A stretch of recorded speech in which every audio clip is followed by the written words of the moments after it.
If your CFO is doing transaction work, you don't have a CFO. You have a bookkeeper who can run some reports. Today, we're going to talk about what those entry level or lower level roles actually look like, what a bookkeeper, what an accounting clerk, what a specialist does. We're going to talk about how they're different, what they do, and what it should look like within your business. Here's the deal. Without operational staff, without these roles, nothing gets done.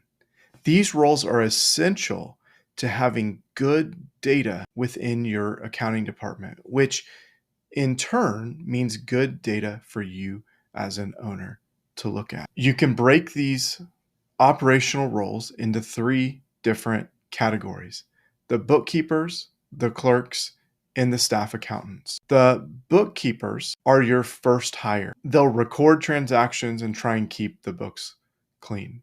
Sometimes these bookkeepers have accounting degrees, but most often they're non-degreed professionals that have either taken classes or just done it through doing it day in and day out. This is typically the first internal hire. Often you'll have the external person doing the books, and you'll have internal people doing different parts of the job, whether that be AR, AP, payroll, whatever that may look like. Those internal people are doing a portion, and then the external person is doing the actual bookkeeping or recording of the majority of the transactions. But as you get bigger, these bookkeeping roles often get replaced with specialists. And this is where you have the clerk positions. You'll have AP clerks, AR clerks, you'll have payroll clerks. You can even specialize within different verticals. You can have different types of clerks. All that clerk position is saying, all that title is saying that they're responsible for this specific type of transaction. Next, you have the staff accountants. These staff accountants are typically the degreed people that went and got an accounting degree, or maybe entry level or earlier in their career. These will do reconciliations, they'll do journal entries, they'll do general ledger maintenance, they'll do some specialized entries, whatever that may look like. As a small business, you may have, say, receptionists doing clerk duties, and you may have a staff accountant doing the more advanced duties, working with that receptionist to make sure that things get done. Even past this, kind of past these three operational day-to-day roles, we have specialized roles as well. These could be tax accountants, cost accountants, analysts, internal auditors, or so many more things. You start needing these as the business gets more complex. So if you're in one state, you may never need a tax accountant because your tax situation is not changing.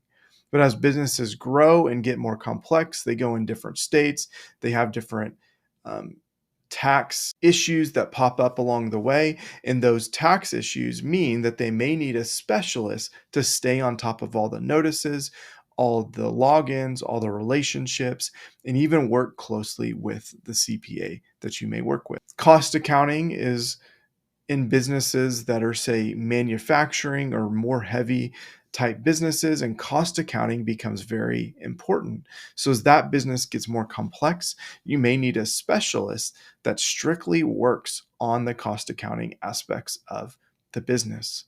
For analysts, you could be talking about a financial analyst. You could be talking about other types of specialized roles that are more looking forward, less accounting, more finance, more big business, big picture.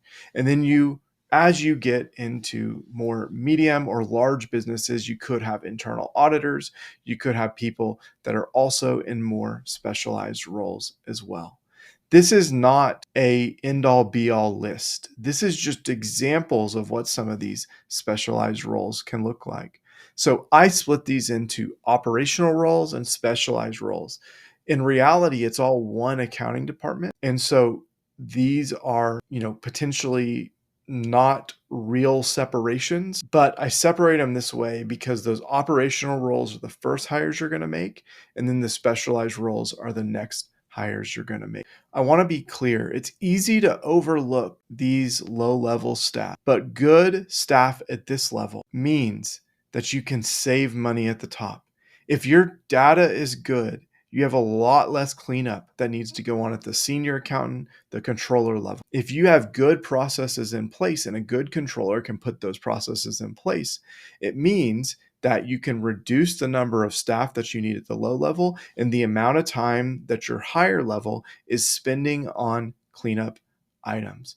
They are the foundation that lets the controllers and CFOs do their jobs and do them well. So early in your business, you're going to likely start with a bookkeeper. That's going to be your first hire, kind of a generalist that can do a lot of different things, may not have an education, may still be, say, $40,000 to $60,000, $70,000 a year, depending on where you live and the specifics of your situation. And so they can be an affordable hire.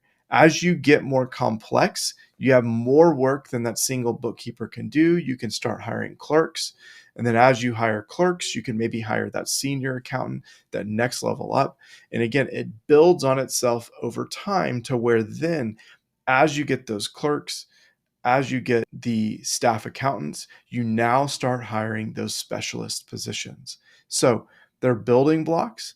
And as you get more complex and as your business gets bigger, you get more specialized in the positions that you hire. This is no different than any other type of department, but it is, again, something that is super helpful for those that don't understand the way accounting works.